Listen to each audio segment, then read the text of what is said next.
June 19, 1944. 10,000 feet above the endless blue of the Philippine Sea. The sun reflected off the rippling waves below, turning the ocean into a blinding mirror.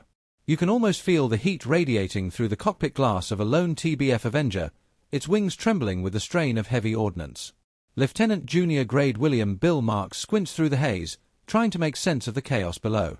Hundreds of Japanese planes, like angry hornets, swarm the horizon in tight formations, dark silhouettes against the blinding sky. The roar of engines is deafening, a metallic symphony of destruction. Every pilot knows what's at stake. One wrong move, one split-second hesitation, and the ocean will claim them. Marks grips the controls, knuckles white, sweat beading on his forehead.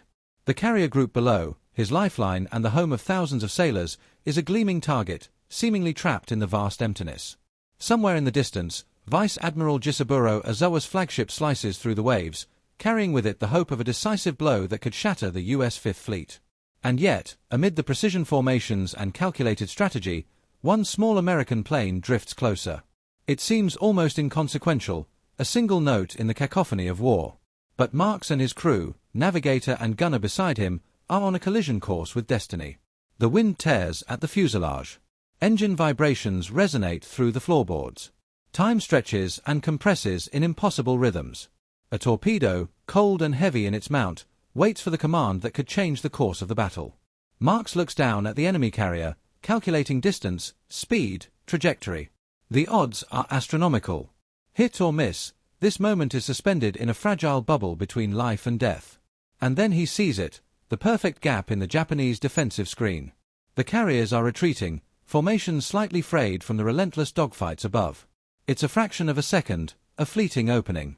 Marks's heart hammers. This is it, the one shot that might save hundreds, maybe thousands of lives. But can luck truly be counted on?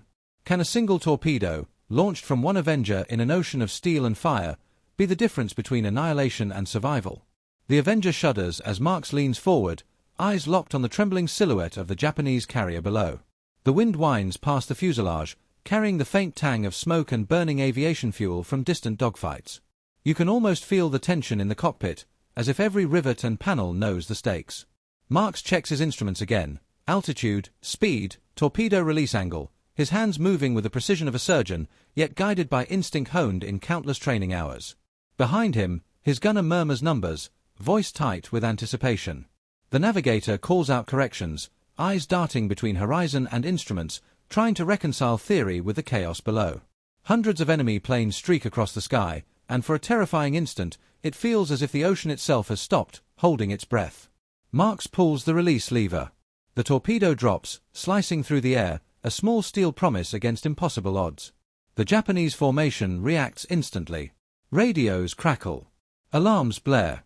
Vice Admiral Ozawa's meticulously planned strike is thrown into sudden disarray.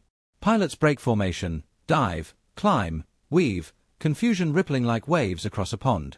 The single torpedo has become a detonator, shaking the enemy from the precision they had counted on. Below, the torpedo hits. The impact is almost cinematic, the explosion jolts water and steel alike.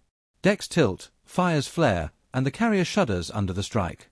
Japanese crews scramble, some frozen in disbelief, others firing blindly at the air above. In that moment, the tide begins to turn. Marks barely allows himself to breathe, adrenaline lacing every nerve, knowing that this one strike has bought the U.S. Fifth Fleet invaluable time. Across the vast expanse of the Philippine Sea, the ripples of panic spread.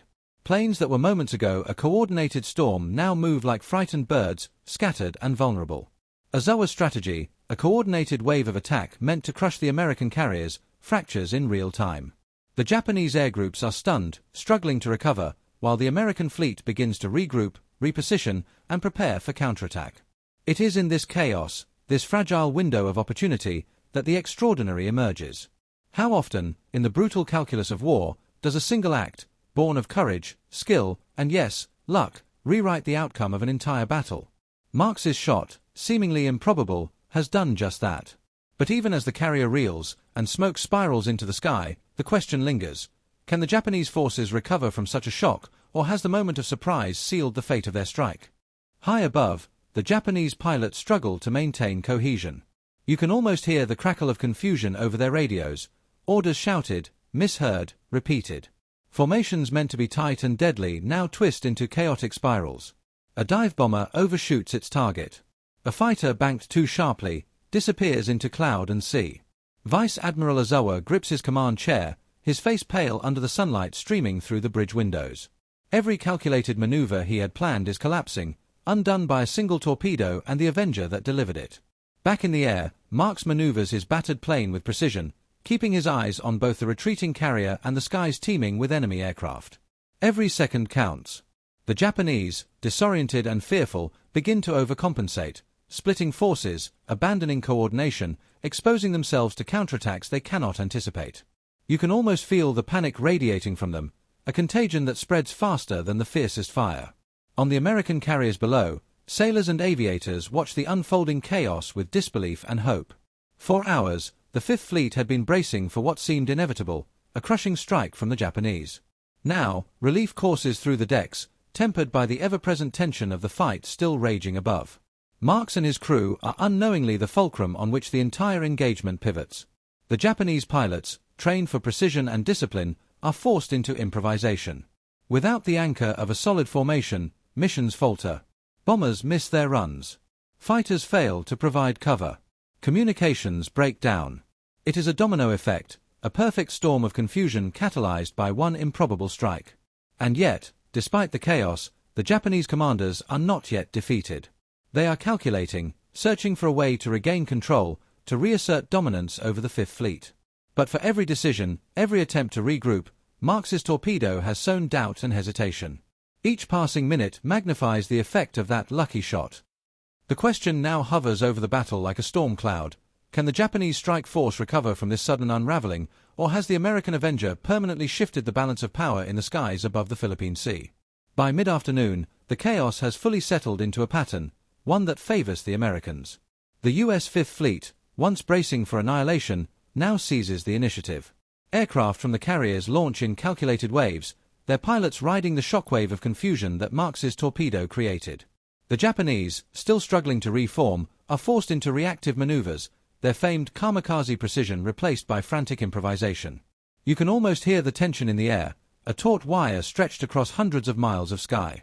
Smoke trails from splintered decks mark the path of the Avenger's strike, a visible reminder of the fragile line between disaster and triumph. Marks, sweating and exhausted, watches from above as the disarrayed enemy fleet falters. Every twist of his plane, every calculation, every heartbeat has helped tilt the scales. On the decks of the American carriers, sailors whisper the impossible. One plane. One torpedo. One strike that bought hours that allow planes to refuel, reorganize, and prepare counterattacks. The psychological impact is as potent as the physical.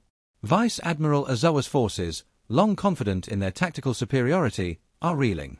Their coordinated strikes are fragmented. Their morale shaken. The Japanese air groups never fully recover. Squadrons that should have executed deadly precision attacks instead collide with one another in the sky, miss targets entirely, or are caught in crossfire. The Fifth Fleet responds with devastating efficiency. Fighters dive, bombers strike, and the tide, once threatening to sweep the Americans into catastrophe, now breaks over the Japanese fleet instead. And yet, amid the triumph, there is a quiet moment of reflection. The war is far from over. But in this instant, thanks to the skill, courage, and yes, the sheer luck of one Avenger crew, the trajectory of the Battle of the Philippine Sea, and indeed the war in the Pacific, has shifted. The Marianas Turkey Shoot, as it will come to be known, begins to etch itself into history, all tracing back to a single, improbable strike. But even as the smoke clears and the fleet regroups, one lingering question remains. Will the Japanese forces ever forgive themselves for underestimating what seemed like a single, inconsequential plane? As the sun dips toward the horizon, painting the Philippine Sea in gold and crimson, the scale of what just happened begins to sink in. American carriers, battered but intact, glide through the waves, their decks humming with life. Pilots recount the chaos above, their voices a mixture of awe and disbelief. Somewhere, Marks and his crew sit quietly, exhausted, still processing the fact that a single torpedo had done what thousands of men and planes could not have guaranteed. Meanwhile, across the water, Japanese commanders stare at reports and radio intercepts in stunned silence. Vice Admiral Ozawa's meticulously planned attack has crumbled, and the enemy he had sought to crush now stands poised and organized. For them, the humiliation is compounded by the realization that the pivot point of their defeat was almost absurdly small, a single lucky shot. Officers whisper about the Avenger that appeared out of nowhere, the precision of the torpedo, the way one moment of courage had disrupted hours of planning. Historians will later call the day the Marianas Turkey Shoot, a lopsided air victory that decimated Japanese naval aviation. Pilots speak of it as a turning point, a testament to skill, timing, and the unpredictable chaos of war. Yet beneath the statistics, the hundreds of planes lost, the thousands of lives spared, lies the human story, a young lieutenant and his crew making split-second decisions that echoed across an entire theater of war. Marx's torpedo did more than sink a carrier. It fractured the enemy's nerve, bought the Fifth Fleet crucial hours, and transformed what could have been a near disaster into a historic victory. The Japanese never quite regained their composure in the skies over the Marianas, their forces haunted by the shock of how quickly the tide had turned. And as the stars emerge over the Pacific that night, you realize the magnitude of what has just occurred.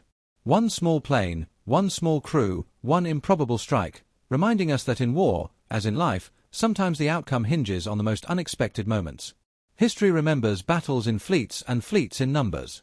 But it is moments like these, the lucky shot, that shape destinies.